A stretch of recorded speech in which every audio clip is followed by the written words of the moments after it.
বাড়ির মতন একটা পুরো ধ্বংসস্তূপ পড়ে রয়েছে। এর একটা বিরাট ইতিহাস আছে। অনেক সময় ইতিহাস খুঁড়ে বার করতে হয়, ইতিহাস ধামাচাপা পড়ে যায়। যে কোনো গণতান্ত্রিক প্রগতিশীল সভ্যতার কাজ হচ্ছে ইতিহাসকে খুঁড়ে বার করা।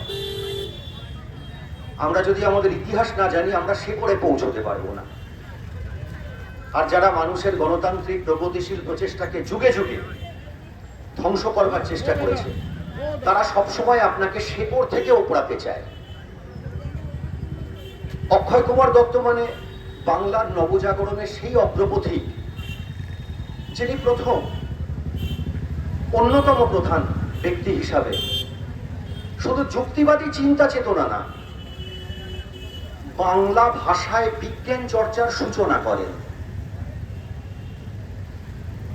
অক্ষয় দত্তকে আমাদের শুধু বাংলা নয়, আমাদের গোটা দেশ মনে রাখবে এই কারণে শতাব্দীর পর শতাব্দী, যে এই লোকটা একেবারে ঊনবিংশ শতাব্দীর মাঝামাঝি সময়ে দাঁড়িয়ে একেবারে পিছিয়ে পড়া কুসংস্কারাচ্ছন্ন ভাববাদী চিন্তা চেতনায় জারিত একটা সমাজে যখন নবজাগরণের আলোক একটু একটু করে উদ্ভাসিত হচ্ছে, ঠিক সেই সময় দাঁড়িয়ে উনি অ্যাটেম্প্ট করছেন কি করে নতুন প্রজন্মের ছেলে মেয়েদের বিজ্ঞান, ভূগোল, সরকার রিস্টোরেশন পর্যন্ত করেনি, রিস্টোরেশনের না করে সেটাকে ডেমোলিশনের দিকে নিয়ে গেছে। এটা সরকারের খুব সচেতন উদাসীনতা। উদাসীনতা কাকে বলে? উদাসীনতা বলে যে আমি একটা কাজ করতে ভুলে গেলাম। আর সচেতন উদাসীনতা আমি ইচ্ছা করে কাজটা করব না। কারণ এই ইতিহাস বর্তমান শাসকের ইতিহাস বা যে ঐতিহ্য, তা কেন্দ্রের শাসকের মতাদর্শের পরিপন্থী। আমরা বাংলার বুকে শহীদ ক্ষুদিরাম, নেতাজি সুভাষচন্দ্র বসুর মতো মনীষীদের দেখেছি এবং বাংলা সেই সমস্ত মনীষীদের সাক্ষ্যকে বহন করে, যা আজকের শাসক শিবিরের কোনোভাবেই।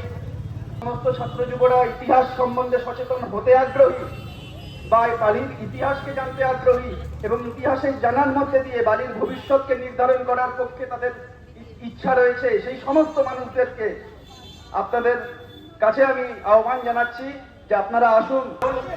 বিগত বেশ কিছু বছর ধরে শুধু বালির মধ্যে দিয়ে বালির মানুষের কাছে গণতান্ত্রিক পরিসরটা খর্ব হয়েছে, শুধু তাই নয়, বালির নাগরিক জীবন থেকে সাংস্কৃতিক পরিসরও যথেষ্টভাবে খর্ব হয়েছে। বালির নাগরিকদের মধ্যে দিয়ে যুক্তিবাদী পরিসরটাকেও যথেষ্টভাবে খর্ব করা হয়েছে এবং তা সচেতনভাবে শাসক শিবিরের পক্ষ থেকে রাষ্ট্রের মদতে করা হয়েছে। আগামী দিনে শাসকের চোখে চোখ রেখে পুলিশের সামনে বুক চিতিয়ে লড়াই করে এই ইমারতকে রক্ষা করবে, এই বিশ্বাস, এই দৃঢ় বিশ্বাস এবং এই সংকল্প আমার রইল। প্রত্যেকটা এই অক্ষয় দত্ত